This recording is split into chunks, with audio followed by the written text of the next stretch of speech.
guys, and welcome back to my channel. I'm Dr. Girija Khelkar, and today I bring to you the second episode of TheDocPod.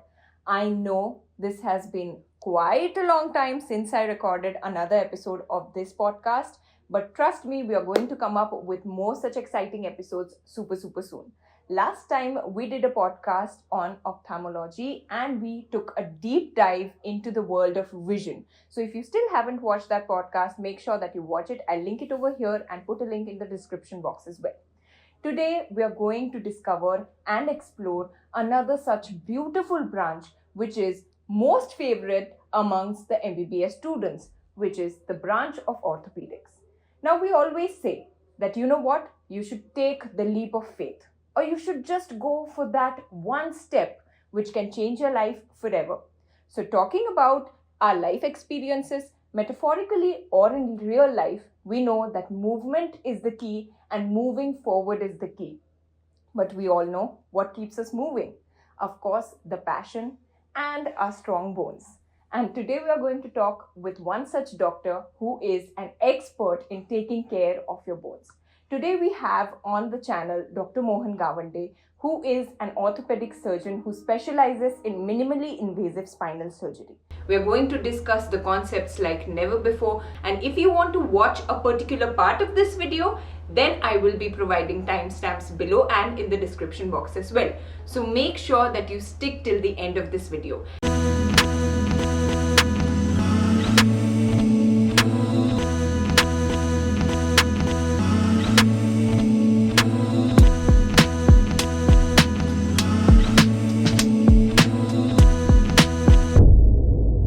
We all know that as a medical student, this journey is very long, and guidance at every step is of utmost importance. And today we are so grateful to have a guest with us who is the perfect guide for everyone who is an aspiring orthopedic surgeon. Dr. Mohan, welcome to my channel, and I'm so grateful to have you here today. How are you feeling?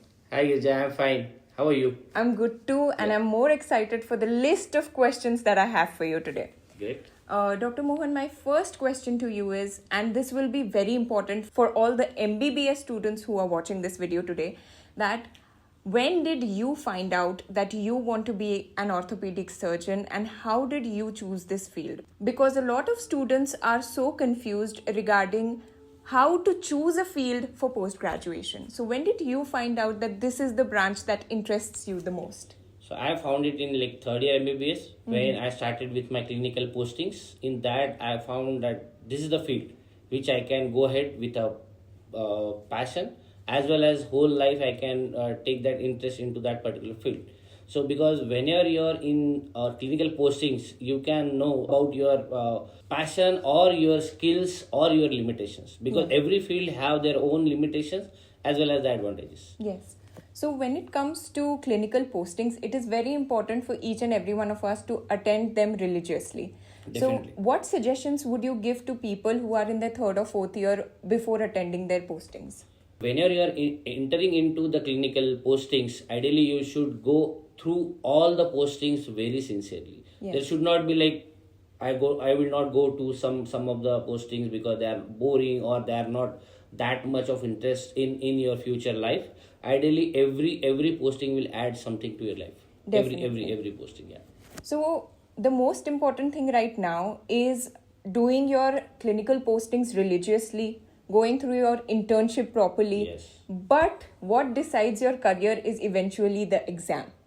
And these days, NEET PG has a lot of pressure. Definitely. Interns have a lot of pressure in juggling their internship and giving their NEET PG attempt. Exactly. And I know that must be the case for you as well.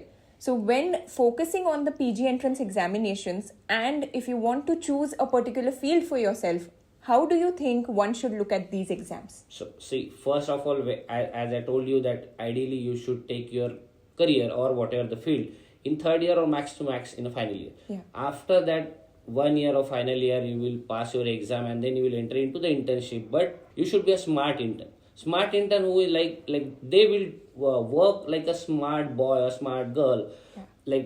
they don't have to rush here and there to collect the reports, to do the postings. They should know what is the whole process of working as an intern. Yeah. Because see, they have to take rounds, they have to take BPs, they have to take rounds with the seniors, they have to collect the reports, they have to collect the blood as well as sample in some institutes. So whenever you are having that much of work with you in 24 hours, ideally you should map it accordingly. Yeah. So your studies should not hamper with the internship. People saying like in an internship I cannot study because there is a heavy work. Ideally, if you are a smart intern, definitely you can manage it. So basically time management is the key to all of it. Yes. And what tips do you have to manage time during internship? Like, do you think every day has a different schedule? Yeah. Every posting is so different. Yeah. So in that duration, how do you think one can prepare so that in the internship attempt itself, they can get their dream career? See, what I will say is basically, if you are an intern, don't treat your as an intern. Okay. So basically, you should be a team of that particular department. Yes. Then and only then you will understand that what is going into that department. Yeah. And you have to behave like a resident in terms of yourself.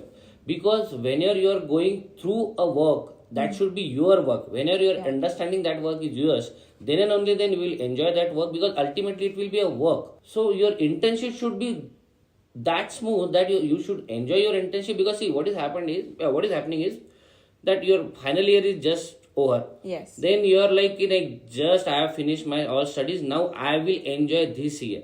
Yeah. So that should not be your enjoyable year. That should be your most fruitful giving. Yes. So what I feel is basically your internship attempt should be the first and last attempt. First thing. Second thing, suppose it is not getting into your that attempt, then you should think for the different things. But before that, your first goal should be the internship is my last attempt. Okay. Then and only then you can focus with your work, you can manage your duties, you can manage your studies as well.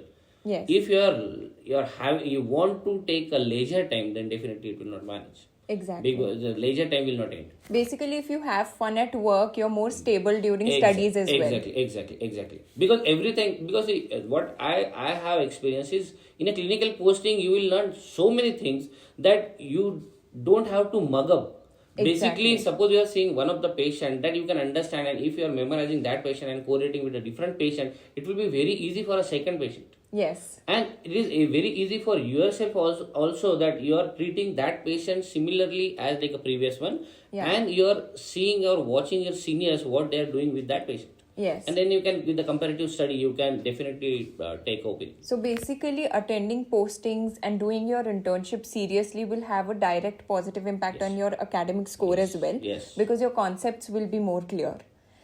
Now, coming towards the next question. These days, NEET PG and exams like these add a lot of pressure on students. But we all know that choosing a field in the end is dependent on the rank and on the marks. So how do you think one should keep in mind that, for example, if someone wants to get into the field of orthopedics, how should they set their target well in advance so that they are better prepared for the future? So as we earlier discussed, that we have to take our goal or our passion or decide our field in the third year or final year, max to max. So with that phase, we have to take that for example, I am taking orthopedics. So at what rank orthopedics is going in that particular period, as you are going in third year, final year. So there is a framework, or for example a target, for example so and so ranking to so and so ranks, so orthopedics will go. Yes. Then definitely you have to choose your institute as well. So there is no point of doing some branch in particular institute if there is no exposure over there. Exactly. So ideally you should target yourself that I have to take that much rank, then and only then I will get orthopedics in particular institute. Yes. And if you are in that particular department, in that particular institute, then your life is set. Exactly.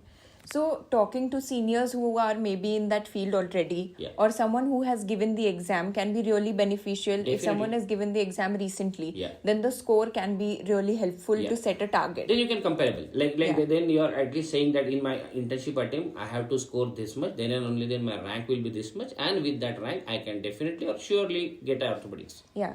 Now my question is, a lot of students don't go through this process and they just blindly get into the exam, and when they receive their scores, sometimes the branch that they don't like is the only branch that is an option at that score.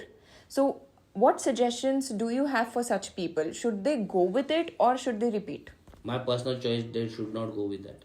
Okay. Because see, that is your only 1 year. Yes. If you want to repeat the exam, it is only a period of 1 year. Yes. But if you have taken that particular field, which is not, you are not interested into that, and ultimately you have to take that field throughout your life, it is very, very impossible. So that will be a regretful life. Yeah, exactly. And once you have taken that field, you cannot come back. Yes. You cannot do a super PG or like super specialization in a different branch what you need it. Yes. Or what we want it. Basically, once you have taken for example, clinical or non-clinical. For example, some student is, or like one of the student will be interested in the clinical. Yes. Unfortunately, he is getting non-clinical branches and he is not interested into that, but forcefully he has to take that. They have only two options. Either they have to adjust with that branch, or then otherwise they have to regret with that branch. But personally, to be honest, if you are asking me, I will definitely repeat for 1 year to get my goal, because that is my passion and I have to carry it throughout my life. Yes. So I will definitely suggest go 1 more year. Yes. Repeat it and repeat with the full fledged. Not like I am repeating it like going on. Yeah. That should not be done. So the dedication should be pulled out to the maximum in order to receive the result. Yes. Now coming forward, when you went through your entire PG preparation process, you got into DNB Ortho. Yeah. Now talking about DNB, a lot of people don't actually know what is the difference between MS and DNB, even though I feel they are at the exact same level, because these days the ranks for both of them are quite high. Yeah. So what is your opinion on that, and how would you guide the students regarding what is actually DNB Ortho? See, basically we should ideally focus on the branch rather than a degrees, because nowadays both degrees are equivalent. Yes. So there is not much difference during your fellowship days or super specialty days. They are equivalently treated. So whenever you are taking those branches, you should go through the entrance exams, and with that entrance exam, MS or DNB. So MS is what you are taking that rank, you are taking that degree with the particular medical college. And what are the DNB seats are? Some of the seats are in a medical college, as well as some are in the private institutes or like big research centers. Okay. So the main difference is both are like 3 years again. Okay. So basic difference is the entry is difficult for MS or DNB, but exit will be very much difficult in DNB. Exactly. So even though you are cracking your theory in the first attempt, cracking the practical is another level. Yes. So first thing, the MS candidates will get an institute in a state or in a particular area or region, where at least they can know somebody with the clinical scenarios, or which is like a dominated area for that particular diseases. For exams. For exams, yeah. Okay. With the DNB candidates, what is happening is you are getting somewhere in India.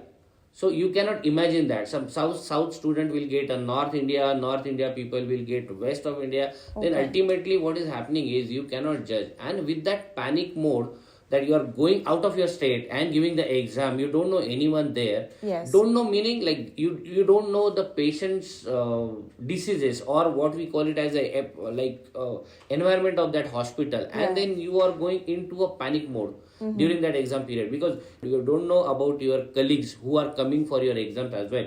So you don't know each other. So there is no communication in between you both. For example, sometimes what happens is in MS exam, like whole batch is going for an exam.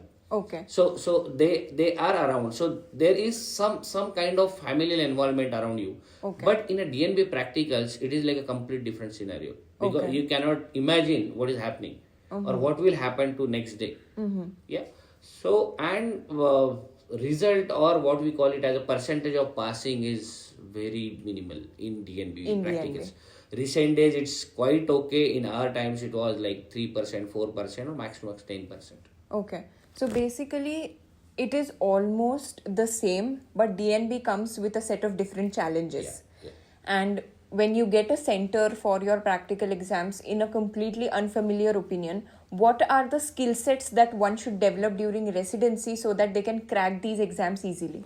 So that is a very good question again. So basically the 3-year residency, I would say that is the most important or most crucial phase of your whole career. Okay. Whatever you are learning into those 3 years, that will be a crux. Yes. So and You can see hundreds of thousands of patients during those 3 years, but you have to do that postings very sincerely. Okay. Again, you should not take it as a work, you should take it as a passion. You Yes. should enjoy your work, you should go to your duties without asking by someone. Yeah. Like, you don't have to force by someone to come to the OT. Okay. If you are an orthopedic surgeon, definitely you have to do orthopedic surgery throughout your life. Yes. Then you have to go with the interest, with yourself to the operation theatres. Yes. Yeah. So ideally, you should one day prior ready for the cases, that these are the cases list for tomorrow. I should read it first day and then I will go to the next day for the cases. That will be more beneficial for the student. So basically, prior preparation is of utmost importance. Yes, definitely. And you should not need external motivation to do Yeah. a job that you're going to That do your for a lifetime. senior should ask you, or that your boss should ask you, or like with the force by someone you are going to the OT, then you will not be a successful doctor. Okay. I would say that, yeah. And a lot of times, even on social media, we can see that students face a hard time juggling through toxic work hours, and with that, you also have to study. So, when you are an intern, you are not loaded with so much work as a JR1 is loaded with. Yeah. So, what is the actual difference that goes into preparation for studies when you are a resident? See, again, it should come from here. So if your mindset is clear that what will happen with me, I will crack this. Okay. If this is your attitude, then nothing will stop you. Okay. So suppose, for example, you are saying the toxic word. I would say that is a wrong word at this situation, because no posting, nobody will give you a toxicity without any reason. First thing. Okay. Second thing, nothing is toxic, as this is your field which has chosen by yourself. Yeah. Nobody has forced you to take orthopedics. Yeah. And if I'm taking orthopedics, definitely I should know that I have to work for at least 18 hours, at least 16 hours. I have to stand for at least 4 hours of surgery. Yes. I cannot take a bathroom break or shower break in between the surgeries, because these are the longer surgery. Yeah. I have to take my stamina at that level. That should not be like, now I'm tired, I cannot do a second surgery, because Yeah. in a row you have to carry 3 or 4 surgeries in a day. Okay. So for that, you should get that much of stamina, and that should be in your mind. That Okay. if I'm going at 8 o'clock in the morning, then definitely I will come out from the OT by at least 6 p.m. Okay. So that much of stamina, that much of mental preparation or mental stability, you should keep it in your mind. Yeah. Then the work will not be toxic for you. Okay. So basically, mindset is everything. Yes. You have to prepare yourself not just physically but mentally and emotionally as well, that this is the field that I'm choosing, and of course I have to be dedicated enough to get through it. Yeah. Because maximum whatever you are dedicated in your residency days, that will give you fruits in the next years. Yes. Or in a whole life, you will definitely remember some of the cases which you have seen in the residency days. Yeah. But now suddenly that patient is coming to your OPD. Yeah. Then definitely you remember that is the patient, that my boss has done this to that patient. Yeah. I can do, or I can think in that direction. It also adds up to your confidence that, okay, I can deal with this case. Exactly. Because see, number of patients, how many patients you have seen in your residency days or in your fellowship days, that will definitely add up into your confidence in a private setup. Yeah. Or whenever you are going for your super specialties. Because in a super specialty, you are dedicatedly seeing that particular group of patients. But when you're out of the box, suppose some patient is coming to the OPD, you cannot say to them that I have not seen you before, or I have not seen that diagnosis before, that I cannot treat you. Yeah. You cannot say that. So that internship and your residency days are the most important stages or most important days in your life. So moving forward to the pros and cons of being an orthopedic surgeon. Yeah. What are your views regarding the work-life balance? See, first I say, if there is an orthopedics branch, then definitely you have to take your work-life balance with very punctual way. We can say that, because most of the time you will be in the OT. Mm-hmm. You will be with the patients, and in orthopedics there will be definitely emergency patients. So for example, like accident patients or RTA patients, or like, so basically if there is a fall, there should be a sudden fracture or sudden emergency or the casualties. Yeah. So that casualty, you should make it in your mind that definitely at any point of time, ideally you will be ready for going to or attending to the patient. So how do you manage your work-life balance? What are the tips that one could use to strike a balance between your personal life and your professional life? So you have to again prioritize to your works. You cannot keep your important family work or important day-to-day activity work on your emergency day or your call days. Yes. So for example, today is my call day. I should ideally prioritize to my patients or to the hospitals. Yes. If I am little bit having the time with the next day or day after tomorrow, I should keep my important work on that days. Okay. So that can be done. If you have to prioritize your work, so ideally you should go with your work first in Yes. early morning. Yeah. And then you can, once you will be in the hospital, then forget about your personal life. Okay. Then you will be completely dedicated to hospital. Because see, you cannot take your mind to the family with the orthopedics in your Yes. second mind or half mind. Ideally, it should be completely finish that work first, then dedicated or enter into the hospital as a orthopedic surgeon. Okay. Then you are not a father, you are not a husband, you are not a son. Yeah. With that basis, you can manage that time and your life balance. Okay. Otherwise, the professional work will not be sufficient, or even your personal life will not be that happy. That happy. Yeah. I love the fact that you're not sugarcoating it, Yeah. that it is a very rosy walk around the corner. Of course, it has its different set of thorns that you have to go through. Yeah. So when it comes to being a person who is working 17-18 hours every single day, does it have a huge impact on the relationships and on the social life that you have? See, again, I would say that your relationships or your family should be that understanding. You have to take care of them as well. Yes. But again, you have to put some more efforts than others. Yes. If you are taking the emergency branches. Okay. So if you are taking orthopedics, definitely I would say that your wife or your partner should be that understandable, that suppose you have taken a ticket for a movie, Yeah. then 9 to 12 is the movie, you are committed someone Yeah. to, definitely I will attend the movie with you, and then at 8:30 we will get an emergency call that you have to come to the OT because your junior is not managing the case. Yeah. You have to come to supporting him or supporting her, and then again you have to cancel your personal plans. Yeah. So you should be mentally ready, and it is not happening unusually. It will be like very usual things. Okay. In emergency practices or emergency branches, it is very what we call it as very regular that you have to cancel our planned things, Yeah. and you should be ready for it. And how do you take a break from your professional life? What do you do that keeps you mentally stable and keeps you going? Because of course this is a hectic branch. You see traumatizing patients every single day, and it does have an impact on your personal life. Yeah. When you're dealing with trauma on a regular basis and you're treating someone. So to treat someone, you need to be happy on your own as well. Yes. And I know you since many years, and I feel that you're a very joyful person, but you're always high on energy. Yeah. So how do you maintain your aura in that way? See, again, first thing what I said to you, that you have to choose your branch as a passion. Okay. If this is your passion, you will enjoy it. Yes. That will not be getting bored to you at one point of time, because Okay. that is your passion. First Yeah. thing. Second thing, if you are going for your personal works, I will say that, or I would say, you should finish your gym or swimming or exercises or meditation, whatever you are in. Yeah. You should finish that before 8 Yes. or 7:30 max to max. After 7:30, you are not Dr. So and so. Okay. You are directly orthopedic surgeon, Yes. dedicated to that particular patient or that particular institute. Yeah.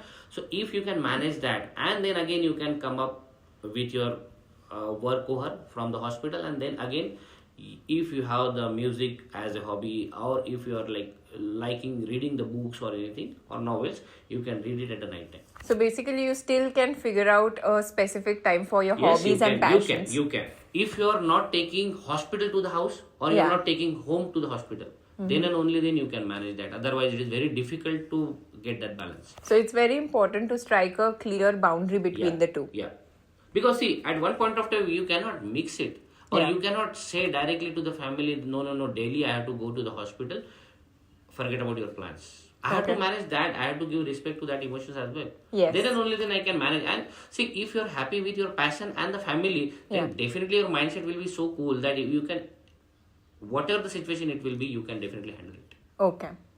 Now, a lot of interns, coming back to the academic line of discussion, a lot of interns do not get that good of an exposure while they are working in an institution. Yeah. Internship is a different experience for each and every person, and so is residency. Definitely. Now, if a person, say for example, has studied amazingly during their MBBS years, but has a lack when it comes to the clinical aspect of studies. Yeah. Like, For example, someone may score really well in the NEET PG examinations, but when it comes to clinical exposure, they haven't got that. So they are underconfident when they are going into the JR1 phase of their life. So what suggestions do you have for such people? Does an intern need to know everything? If at all you don't know anything, how should you approach JR1? Definitely not. You cannot compare like a super specialty doctor with the intern. You are just enter into that branch. You are working into that branch for just 6 months or like for example 1 month posting. Yeah. You cannot compare like 35 years having the experience of that particular branch with that particular doctor. You cannot compare that doctor with the intern. Yes. And intern should not get depressed with that condition that I'm not knowing that and my GR1 or GR2 is scrolling on me that or screaming on me that basically why you're not knowing. Ideally you should get it in a positive way. Ideally I should know that. Okay. You go to home and you read it.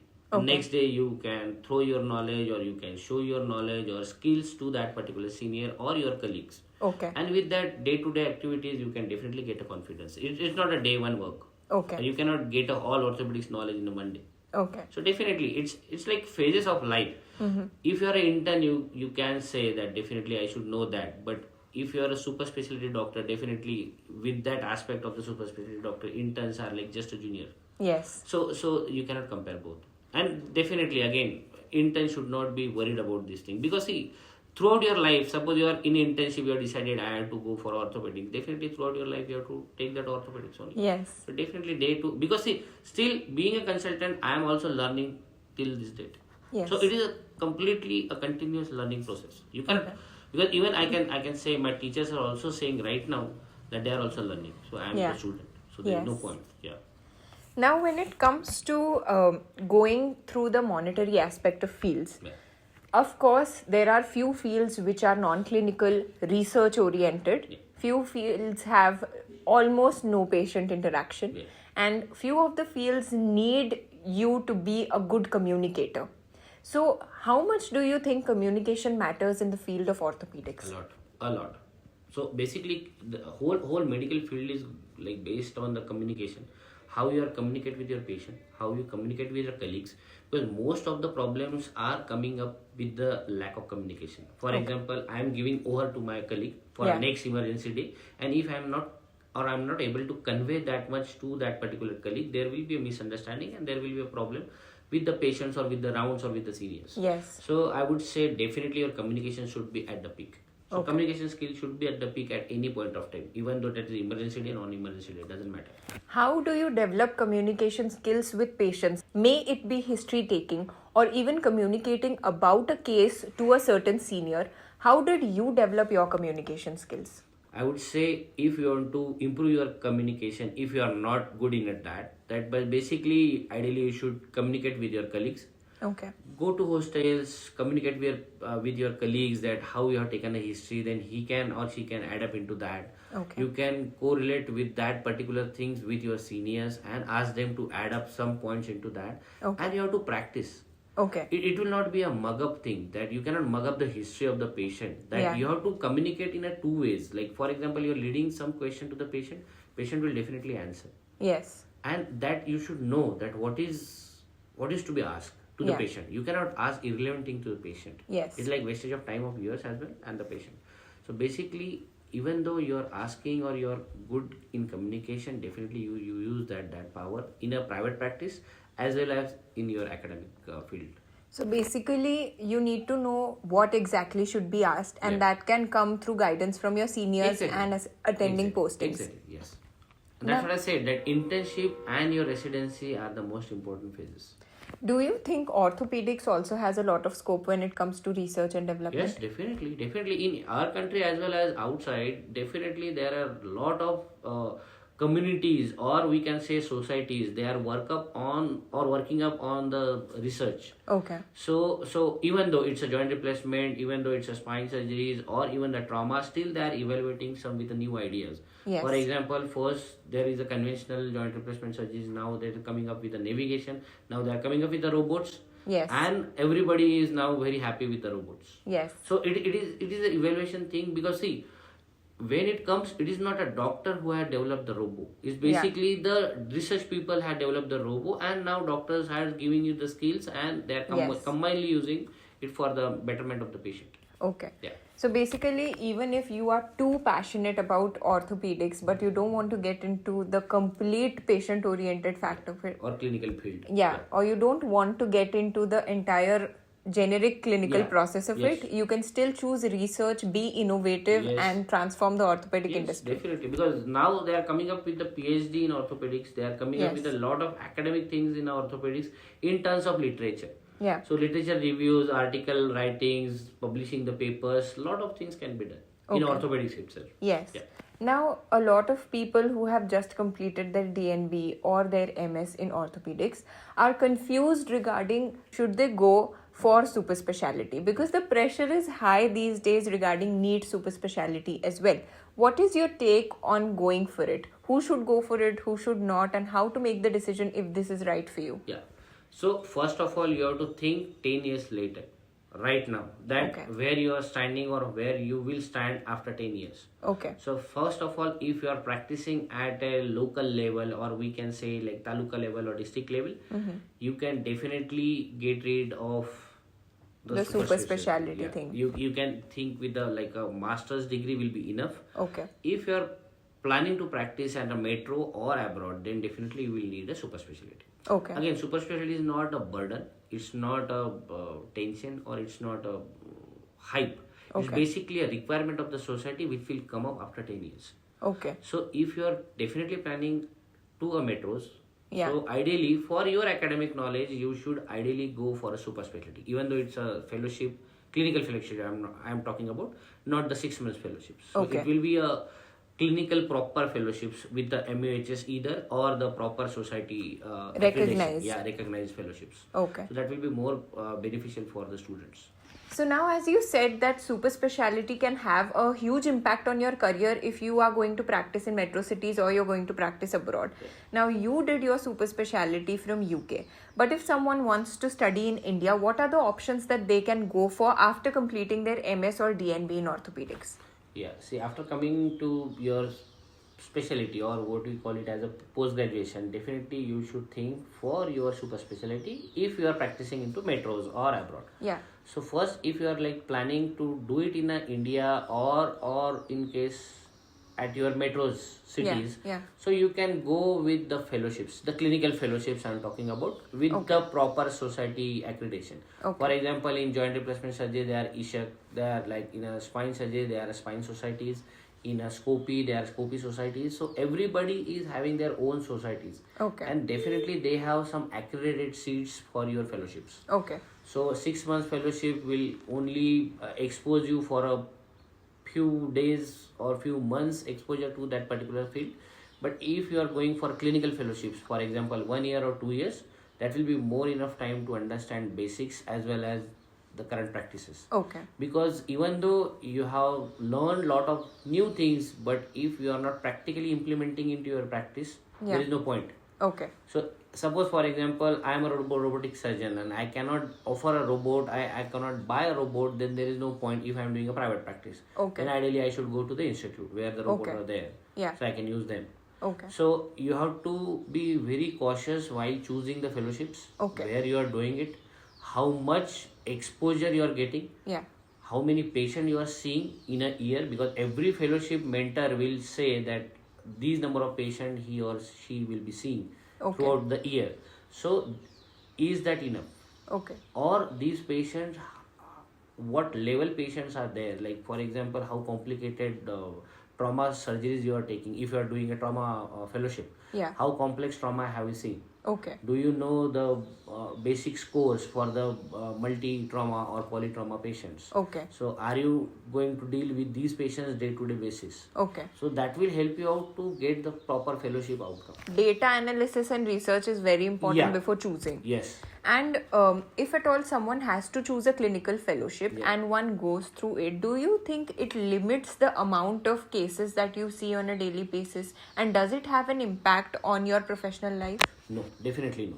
Okay. So basically, suppose for example, I am doing a fellowship under my one of the mentors. So suppose he is doing 400 or 500 or 600 surgeries Okay. in a year. Okay. So that will be enough. Okay. That can go up up to 1200, 1500 surgeries a year also. Okay. But are you going to match up that things? Okay. Are you going to implement in your private practice? That is the Okay. most important thing. Second thing, how many fellows are there already Okay. with that mentor? That is also important. For example, some of the surgeons have 4 fellows. Okay. Out of that 4 fellows, suppose he is seeing 600 patients. That will be divided definitely by 4. So you get a lot of patients on your hand. Yes. So Okay. if you are saying, for example, you are only a fellow or you are only 2 fellows under a one consultant, then definitely you will get a more exposure than 4 or 5 fellows. Okay. This So, is a unique point that yeah. one should understand. Yeah, because some of the consultant, they have the company sponsored fellows. Okay. Some are like a personal fellowships or some are with the accredited society fellowships. Okay. So where the challenge is where you are putting yourself. Okay. So if you are putting it in a personal fellowship, then personal fellowship will not accredit you for a higher studies or in abroad. Okay. If you are having the accredited fellowship or society based fellowship, definitely they are more fruitful and more useful for the student. Okay.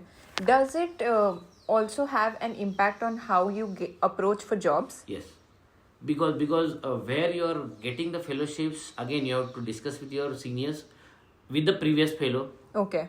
Has he done his fellowship and ultimately how much he has got Okay. into or from that fellowship. Okay. And now what are the aspect changes or what are the prospective change Yeah. of that particular fellow Okay. after the fellowship, before the fellowship. Okay. So that should be discussed or that should be thought before Okay. going to that particular fellowship. What difference have you noticed as a person who has completed DNB Ortho and was practicing, and after you completed your super speciality?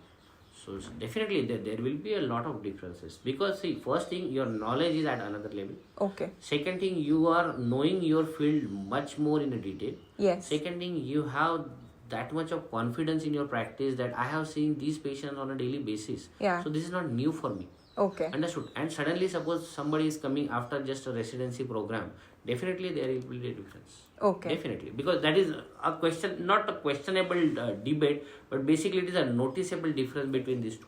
Okay. Yeah, because I can understand from my own personal experience that where I was standing after my DNB and where I am standing right now.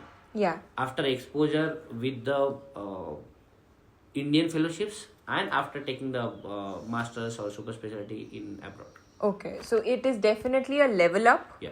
And it has a positive impact on your professional life. Yes, definitely. Now, it is also very, very important to know that you should not go for fellowships which are not recognized, because they won't have a long-lasting or long-term effect. And choosing the correct institution is of utmost importance, of course, along with proper research and, of course, talking to your seniors and talking to people who have already gone through it. Yeah. When you did your fellowship in India, what field did you choose, and can you choose it on your own? What are the aspects that you should know before choosing a field? Could you please elaborate a little bit more on what are the subspecialties that one can go for after completing their orthopedic? See, again, you can recognize your choice out of your profession. There are 5, 6 subspecialty, or we call it as a super specialties. So Okay. basically, one is pediatric, second is your trauma, third is your spine, then joint replacement, then scopies. Okay. And some are in a deformity corrections. Okay. So basically, out of these, you have to choose your own interest. Okay. Nobody will force you to take that fellowship. Okay. Even though it's a vacant seat, you can go and do the fellowship. There is no point. Okay. If you are not having the interest into that field, don't go. I will suggest don't go there. Okay. Even though there is a vacancy and you are jobless and you are going for a fellowship, there is no point. Okay. I would say choose your field by yourself. Yes. Get the interest into that and go to the proper fellowship. Okay. And because see, you have to carry that field throughout your life. Yes. So I would say definitely don't go with the force or by somebody's suggestion. Okay. You can definitely discuss with your colleagues, seniors, but you have to choose by yourself. And now, talking about people who want to explore and who want to go for their super specialty abroad, do you think there's a huge difference in the budget? What should one think of financially? How much money is required to go for something like this? And what is the basic difference that one can easily notice in these two categories? So first we'll discuss the entry pattern Okay. of these both like Indian and the abroad fellowships, Yeah. and then we'll discuss about the money. Okay. So first thing, suppose you are going through a proper channel in India. So there are entrance exams, there are vivas, there are interviews with the particular societies Okay. of that particular field. You have to attend those, you have to give the entrance exam, there are MCQ exams, and the exam dates and everything will be available on the websites of that particular institute or of that particular society. Okay. So you have to go through that entrances, you have to check with the vivas, then you can enter into the Indian fellowships. Okay. Indian fellowships are also they are giving the stipends to the fellows, Okay. and some are like you have to pay to institute at some point of time, but that will be definitely recoverable with Okay. your stipends. So that Okay. is the minimal amount you have to pay to the institute as an entry fee, Okay. and that will be recovered by your stipends. Okay. That can be done. In abroad, definitely you have to go through a English exam, that is IELTS again. Okay. Some institute they want IELTS score 7 or band 7 we call it as, Yeah. or some institute will take 7.5. Okay. I would prefer 7.5 institutes. What they are taking 7 or 7.5, they are better institutes. Okay. Because they have the tie-ups with the in our practice or in our branch, that Royal College of London or Edinburgh, they are at a highest level. Basically, they are better just because your academic profile will definitely improve. First. Yeah. Second thing, these are the universities or these are the institutes which will help you out to go to worldwide. Yeah. First thing, because of the collaboration with the different universities. Second thing, after like for example getting an IELTS band of 7 or 7.5, then there will be a GMC registration. Like for Okay. example here in India there will be MMC or NMC registration. Yes. For students there will be a GMC registration Okay. in abroad. So with the GMC registration you can definitely go into the clinical fellowships. Okay. Or there is other option is like you can go there as a student. Okay. Without GMC registration. So GMC registration is basically a registered doctor like in India. Okay. So you can practice in their hospitals. Okay. Abroad. Okay. That's the GMC registration. Second one is like without GMC registration, you can go ahead with the masters or fellowship like a student. You cannot touch their patient. You cannot attend the hospital around individually. You can go with the colleague or the local doctors over there. So And- basically like an observership? yeah, observership. Okay. Yeah. We cannot say like a fellowship. It's Okay. an observership. Okay. So we cannot operate on them because we don't have the GMC registration. Okay. So that is the main difference. Yeah. So get the fellowships or get the this thing masters where you are getting the cutting. But again, after going there and coming back, there is if you are done your masters and fellowships from a proper institute in India or metros, there is not much difference in abroad. For example, any procedure we are doing in India in a Okay. proper institute, almost the same kind of procedure they are doing there. Okay. It's just the geological difference. First Okay, thing. Second thing, the approach of them towards their academic is very good. They are keeping all the records of the patient, and Okay. that's why they are very helpful for the next generation to get a proper data. Yeah. And the analysis from that data, they are come up with a lot of rules or the what we call it as principles Okay. for that particular procedure. Okay. India, we have a lot of patients, but we don't have that much of data collection. Yeah. Because of that, we are lacking in the literature. So maybe the difference is just about how they organize Yes. their Yes. work culture system, and sometimes in India it is unorganized. Yes. It's unorganized. Rather than that, basically, we are not giving that much importance to the residency level, because here residency is of 3 years. Their Yeah. residency pattern is of 8 years. Okay. So they are like ST1, ST2, ST3, ST8. Okay. So that residency program is much longer than as compared to India. Okay. And as you talked about the GMC registration and all, how did you go for it and how did you approach? Did you go through a consultancy or So educational not consultancy? necessary you have to go to the consultancy. Okay. Some of the universities, they are tied with the consultancies and you can go ahead with the consultancies. But Okay. I personally say that is not a much Because deep you or have to not- pay extra over there as yeah, well. extra over there. Again, then you have to go with the collaboration of that particular society or institute or the university. So basically, I have gone with my seniors' suggestion.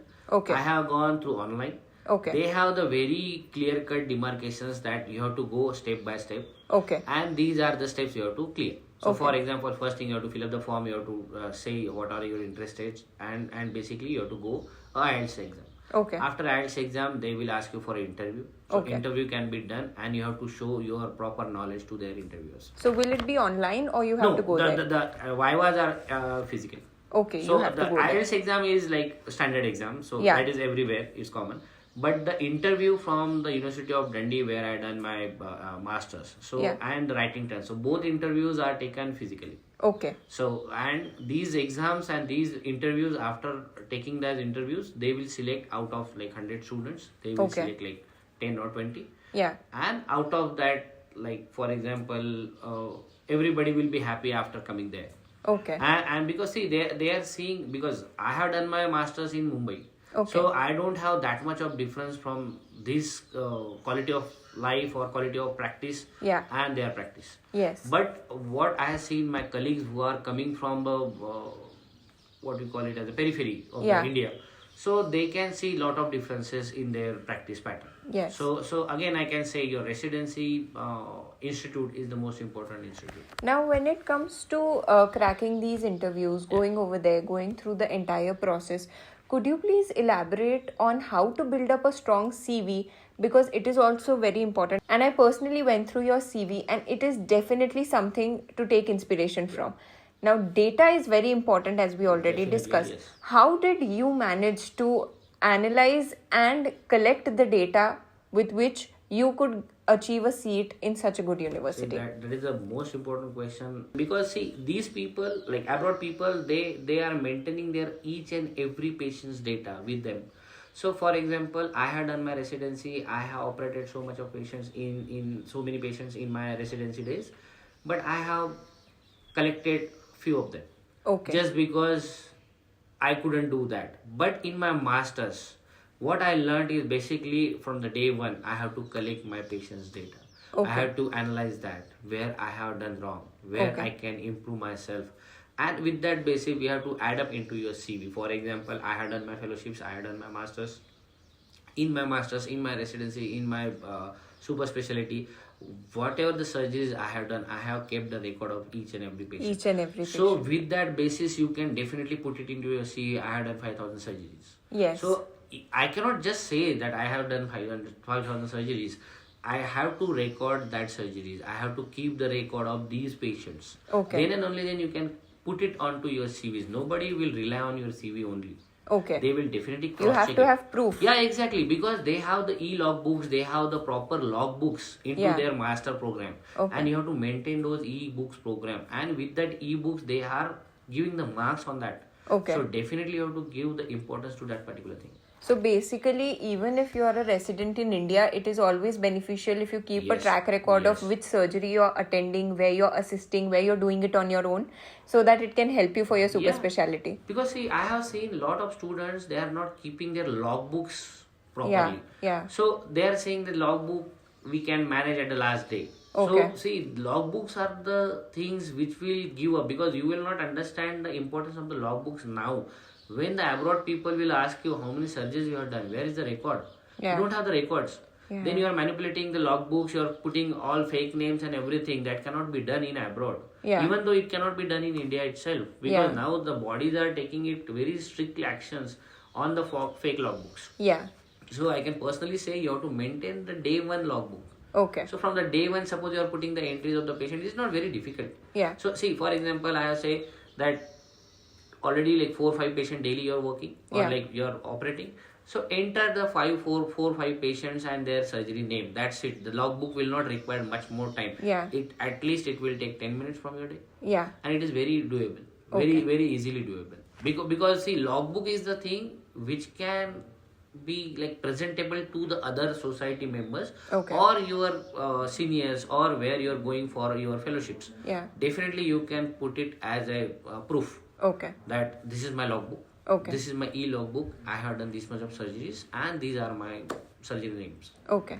So you completed your super specialty in minimally invasive spinal surgery. It is a beautiful branch, but my question to you is, were you given this branch based on your CV or your scores, or you had the option of choosing the field for yourself? No, basically, when you're going for a super specialty, definitely they will see your data of the previous years or the academic years. So I have done my fellowship in India in a minimally invasive this thing. I have shown my special interest into the minimally invasive procedures because I can see after 10-15 years the time will come for a minimally invasive because everybody will see it from a small hole. The same surgery can be done with like a 2 mm or 3 mm or 22 mm this thing, and again the results are same. So when you are getting the better outcome with the minimum invasion to your body or into your body, definitely patients will want that. And that's why I have taken that opportunity. But again, I have put my data into my CV that I have done so many of the cases with the minimally invasive with my mentor in my fellowship. Again. So with that basis, they have taken up that this guy or this guy is having that much of the data with him in a minimally invasive, and that's why they are taking up in a minimally invasive super specialty. So you were given a higher preference because of your CV? Definitely. Because see, how will they know that you are having this much of data? That depends on only your CV, because you have mentioned it on your CV that I have done so many of minimally invasive cases, and that's why they are okay with that. And they're happy to take that particular experienced person, because everybody will want an experienced student. For example, I have to teach a student who is already knowing something about that field. It will be easier for me to teach him. Understood? So that is a very good thing that you are maintaining it in your CV, that I have done so many of cases of the minimally invasive. Now coming to the financial aspect of being an orthopedic surgeon, how much do you think an orthopedic surgeon can earn after completing their post-graduation from a basic level to a super specialist level?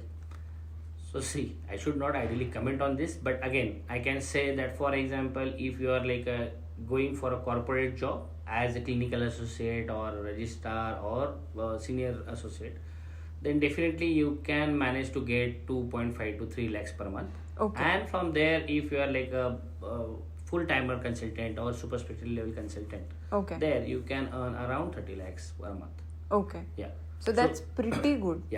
So definitely it's promising branch, because see, you will get a job satisfaction, you will get a proper amount what you are dedicating to that particular field. And again, it is a reconstructive field that you can reconstruct someone's bones or someone's tissues, and then he will be like eligible to walk or eligible to live a proper life. So that is very job satisfying. So I would say, if you are watching this video, definitely you can plan for your orthopedic branch, and with that branch you will need a dedication, you will need a passion, again you will need a more stamina, that is physical health, and as well as your mental peace. So your first and last goal should be orthopedics if you are watching this video. And what suggestions would you give to someone who is an MBBS student at this point?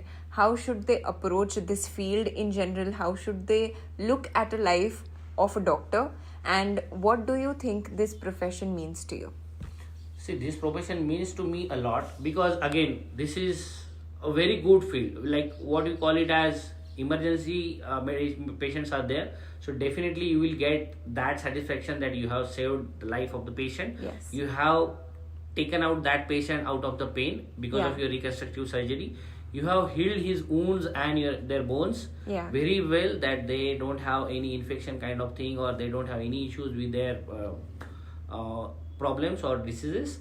And at the end of the day, you are coming to your home with a very peaceful mind, with that much of stories into your mind, that you have done a lot of things in a day. And then for MBBS student, definitely it's very early to think for the orthopedics. But again, I would say, if it's a goal, definitely it should be think at the days of MBBS. Thank you so much, Dr. Mohan. This was really a very fulfilling discussion that we had, and we definitely took a deep dive into the field of orthopedics. For everyone watching this video, I would just like to say that If you have any other questions and if you want me to make a part 2 of this discussion, please mention it in the comment section below. You can also DM me on my Instagram. My Instagram ID is Dr. Girija Khelkar. And if at all you are someone who is not on social media, then feel free to drop an email at drgirijakhelkar@gmail.com. Well, I'm open for all the feedback and I'm open for more discussions that you want to see on the next episode of the DocPod. Please mention which field are you interested in and what should I discuss next in the upcoming episode. Thank you so much for watching this video, and I hope that it definitely added value to your life as it did to mine as well. The least that you can do for me at this point is please like this video, share it with your friends, share it with people who you might think will become amazing orthopedic surgeons in the future. So stay motivated, stay positive, because of course you're going to achieve your goal very, very soon. Until then, please don't forget to have your cup of positivity. Thank you so much for watching this video.